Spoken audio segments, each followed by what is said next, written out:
Hello, നമുക്കിന്നൊരു പപ്പടത്തോരൻ ഉണ്ടാക്കുന്നത് കാണിച്ചാലോ?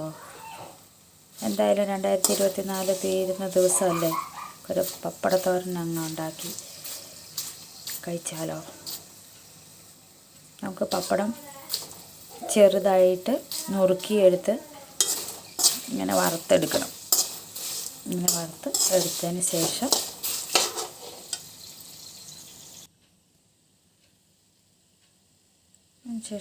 കുറച്ച് തേങ്ങ ഇട്ട് കൊടുക്കുക.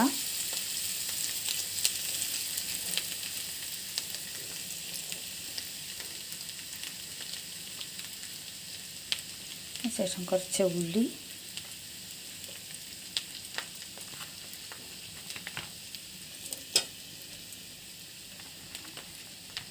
നല്ല രീതിയിൽ കുറച്ച് കൂടുതൽ ഇടുകയാണെന്നുണ്ടെങ്കിൽ നല്ല ടേസ്റ്റാണ്.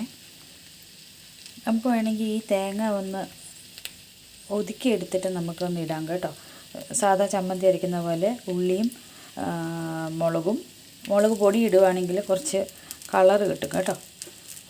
അപ്പോൾ കുറച്ച് മുളക് പൊടിയും കൂടി ഇട്ട് നമ്മൾ സാധാ ചമ്മന്തി അരയ്ക്കുന്ന പോലെ അരച്ചിട്ട് നമുക്കിതിനകത്ത് ചേർത്ത് ഇടുകയാണെങ്കിൽ കുറച്ചുകൂടി ടേസ്റ്റി ആയിരിക്കും. ഞാനിപ്പോൾ ചുമ്മാ ഒന്ന് ഇട്ടതേ ഉള്ളേ. ഇനി അതിനകത്ത് നമുക്ക് കുറച്ച് മുളക് പൊടിയും കൂടെ ചേർക്കാം.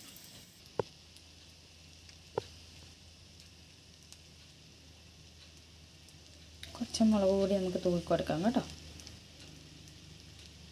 എരിവൊക്കെ വേണമെന്നുള്ളവർക്കാണെന്നുണ്ടെങ്കിൽ കുറച്ച് കൂടുതൽ ഇട്ട് കൊടുക്കാവേ.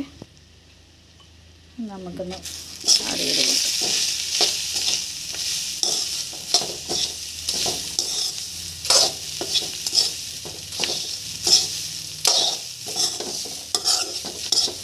വെള്ളം ഒരു ശകലം പോലും ചേർക്കരുത് കേട്ടോ. വെള്ളം ചേർത്ത് കഴിഞ്ഞാൽ പപ്പടം കുഴഞ്ഞു പോവേ.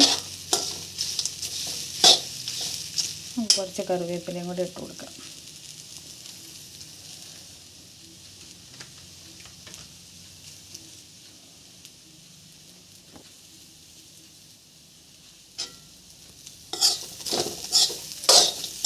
നന്നായിട്ടൊന്ന് വേവിപ്പിച്ച് കൊടുക്കാം.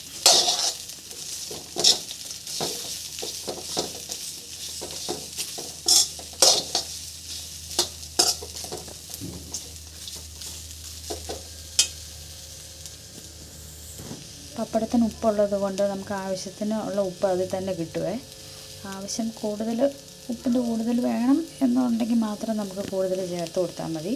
ഇല്ലെങ്കിൽ നമുക്ക് ചേർത്ത് കൊടുക്കേണ്ട ആവശ്യമില്ല കേട്ടോ.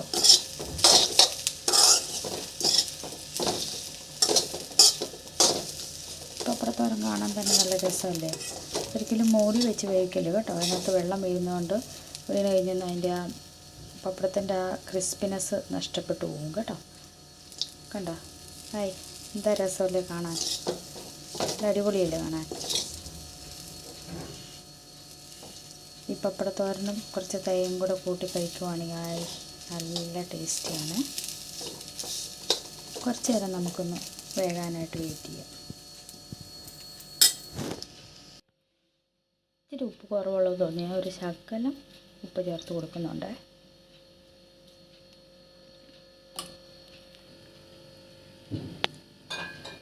ഹായ്, പപ്പടത്തോരൻ റെഡി.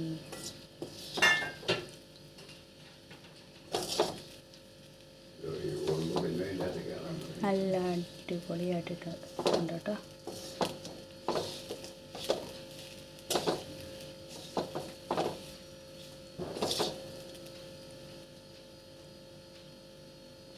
നിങ്ങളൊന്ന് ട്രൈ ചെയ്ത് നോക്കണം കേട്ടോ. എന്നിട്ട് കമൻറ്റ് തന്നെ ലൈക്ക് ചെയ്യണം, ഷെയർ ചെയ്യണം. Okay, thank you. എല്ലാവർക്കും ഹാപ്പി ന്യൂ ഇയർ.